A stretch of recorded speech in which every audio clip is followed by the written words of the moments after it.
Greetings, Internet. I'm here with news about, well, new games for classic video game systems. I'm Joey, and I'm here to talk about, well, if you read the title, you'll know what I'm talking about. Yep, we're doing some neo-retro news, and we're talking about a very special game which is being released and re-released. Alright, I'm here to talk about a new game for the Sega Dreamcast and the Sega Genesis, or Sega Mega Drive. Well, it's not entirely a new game for the Sega Genesis. 5 years old.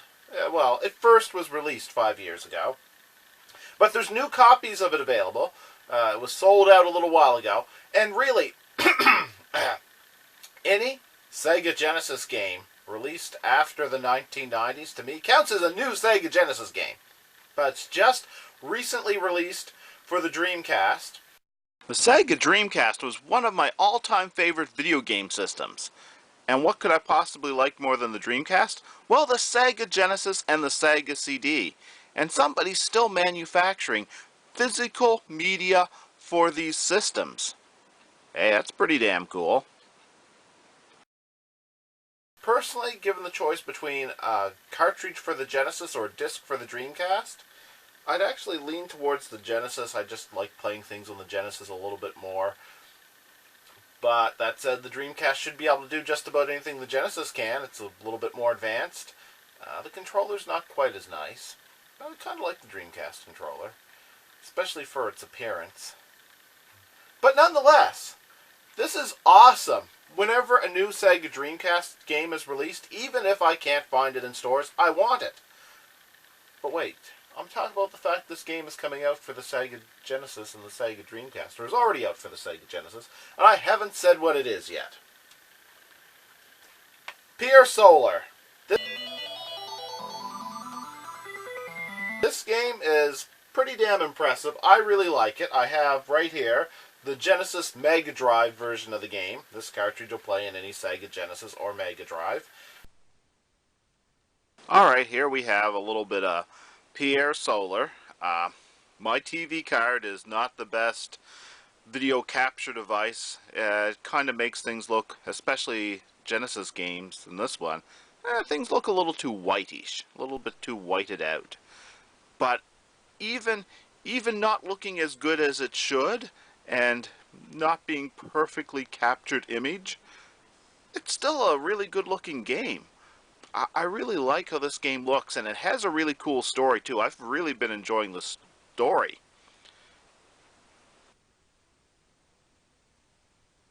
A long time ago I heard about this. It was considered a homebrew game.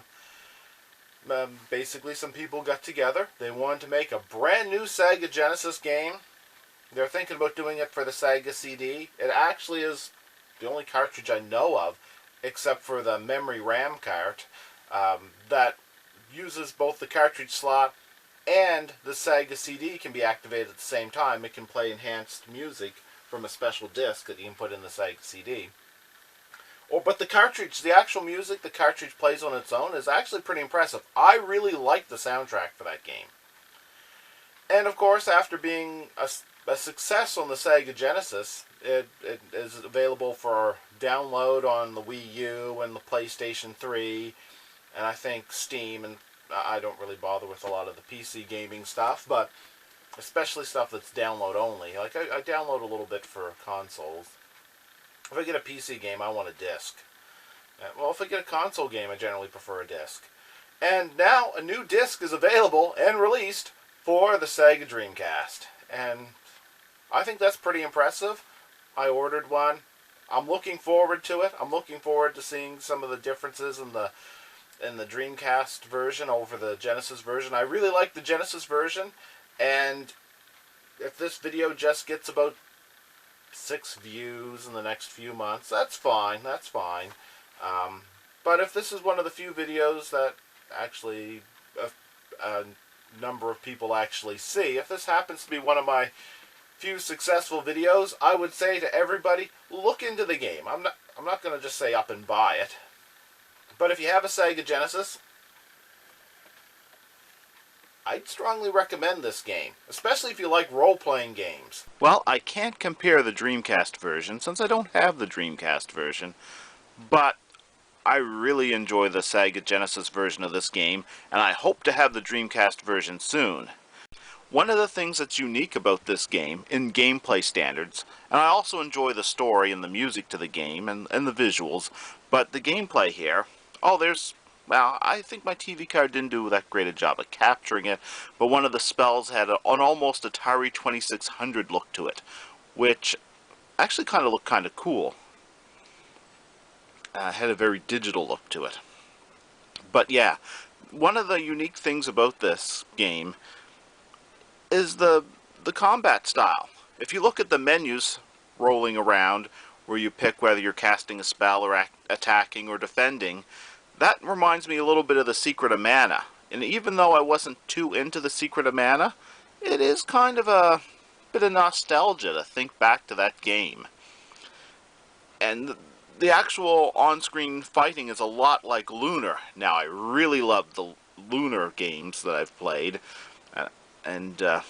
Wow, Lunar was really cool, but here, what's going on right now is the characters have been sharing their gather with one of the other characters. And basically when they gather, it's like they're drawing in cosmic energy or ectoplasma or the Force or something like that, which they then use for their magic attacks. It enhances their regular attacks. Some attacks require a certain amount of gather, and the characters can share it with other characters. And the more you have, the more damage you can do, and it's required for certain attacks. And right there, the characters boosted one of the other characters so he could unleash one of his highest level attacks. Because throughout the battle they collected some of this gather, and then they gave it to him, and he used it for his more powerful attack. Another thing that's kind of interesting, well, this is just a little minor thing, but I kind of like how when this bug gets attacked, you're in a battle here, as a result of being hit, that bug gets flipped over. And it's a good strategy to hit that bug early on and just get it out of the way, because once it's upside down, it can't hurt you anymore. So, you know, it's dealt with. Well, sort of. It's still there, but it's not going to attack you. I've never seen it right itself up. It never flips itself over after it's been flipped over on its back. So that's one way to get the bug out of your way, is to give it a good whack, either with a spell or a good strong attack, and he flips over. And here's some of the special moves some of the characters are doing to quickly dispatch a bunch of nasty enemies.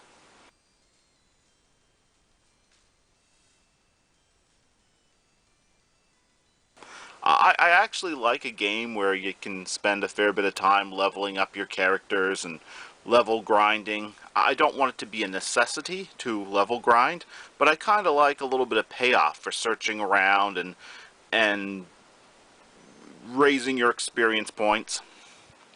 And I really enjoy this game. And I've talked about this game before.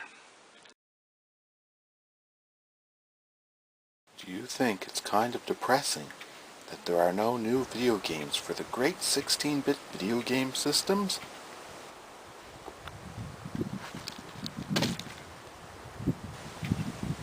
Well, guess what?